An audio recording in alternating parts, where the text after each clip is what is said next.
Acheter, consommer des livres sur le code. Il y a plusieurs livres de renommée, je pense à Clean Code, Pragmatic Programmer, ce genre de livres. Est-ce que c'est une bonne idée quand tu débutes d'acheter ce genre de livre? Je vais vous surprendre, mais ne le faites pas. Et n'achetez pas ces bouquins au début, ça va être contre-productif pour vous, parce qu'en fait ces bouquins, ils partent du principe que vous avez déjà un niveau en code. Vous avez déjà fait tourner des programmes.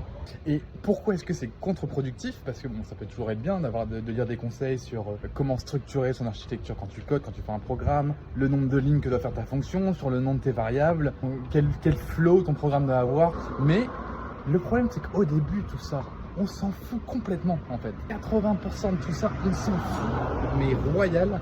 Parce que ce qui nous intéresse au début, c'est de faire run le programme. Je vous raconte ça parce que je me suis fait avoir, je suis tombé dans le panneau, ça fait 3 ans. Et pour satisfaire mon ego, je me suis acheté des bouquins pour m'améliorer à coder. Ben, devinez quoi, ça m'a pas aidé du tout. Les livres, pourquoi ils sont là si ça sert pas maintenant?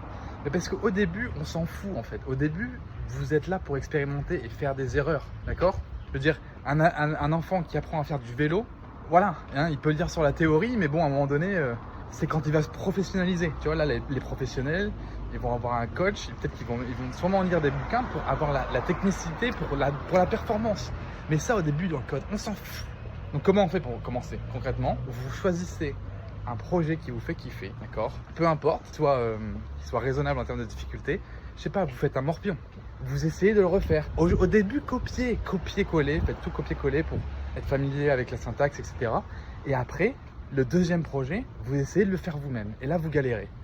Là, il faut que je vous dise la vérité. Au début, ce qui va vous faire avancer, c'est des heures et des heures devant votre code. Choisissez un truc qui vous fait kiffer, refaites-le de différentes manières. Puis à partir de là, il faut pas se mentir, ça va être difficile. Le pas dans « Ah, vas-y, non, mais en fait, je suis sûr qu'avec ce bouquin, je vais capter des choses, et ça va débloquer des trucs dans mon cerveau et je vais être un meilleur codeur. » Non.